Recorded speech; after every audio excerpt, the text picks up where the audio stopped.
Good morning to all. പല ആൾക്കാരും ഭയങ്കര നെഗറ്റീവാണ്. പോച്ചെട്ടീൻ്റെ പൈസ അക്കൗണ്ടിലേക്ക് കയറുന്നില്ല. 48 മണിക്കൂറാണ് സമയം പറയുന്നത്.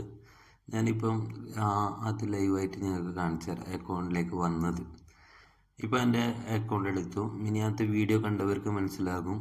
അതിൽ പിന്നെ എൻ്റെ ബാലൻസ് 30 രൂപയായിരുന്നു ഞാൻ പർച്ചേസ് ചെയ്തിട്ട് ബാലൻസ് കാണിക്കുന്നുള്ളത്. ഞാൻ 50 രൂപ പിന്നെ അക്കൗണ്ടിലേക്ക് മാറ്റിയത് ലൈവായിട്ട് കാണിച്ചിട്ടുണ്ട്. ആ മുമ്പത്തെ വീഡിയോയിൽ നിങ്ങൾക്ക് കണ്ടാൽ മനസ്സിലാകും. അത് എൻ്റെ ഇപ്പം HDFC അക്കൗണ്ട് എടുത്തു. പിന്നെ അക്കൗണ്ട് ഓപ്പൺ ആക്കിയതിന് ശേഷം അക്കൗണ്ടിൻ്റെ ബാലൻസ് സേവിങ് അക്കൗണ്ടാണ് സ്റ്റേറ്റ്മെൻറ്റ്. ഇതിൽ ഈ 29-ാം തീയതി വന്ന 48 മണിക്കൂറാണ് സമയം പറയുന്നത്. പക്ഷേ എനിക്ക് 24 മണിക്കൂറിൻ്റെ ഉള്ളിൽ തന്നെ ആ 50 രൂപ എനിക്ക് കിട്ടിയിട്ടുണ്ട്. അതിന് അടുത്ത വീഡിയോ ഞാൻ വീണ്ടും വിൻ ചെയ്തിട്ടുണ്ടെങ്കിൽ വേറൊരു വീഡിയോ എടുത്തിട്ട് നിങ്ങൾക്ക് വീണ്ടും കാണിച്ചു തരുന്നതാണ്.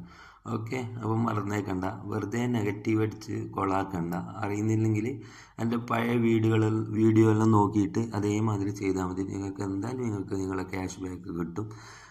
ഞാൻ പറഞ്ഞ പാസ്വേഡും അതുപോലെയുള്ള കാര്യങ്ങൾ എപ്പോഴും ഓർമ്മ വെച്ചിട്ട് വെക്കുക. പേയ്മെൻറ്റിൻ്റെ ഓപ്ഷൻ എങ്ങനെയാണെന്നുള്ളതും വീഡിയോ ഉണ്ട് മുമ്പത്തെ, അതും ഒന്ന് കണ്ട് മനസ്സിലാക്കുക. Okay, by.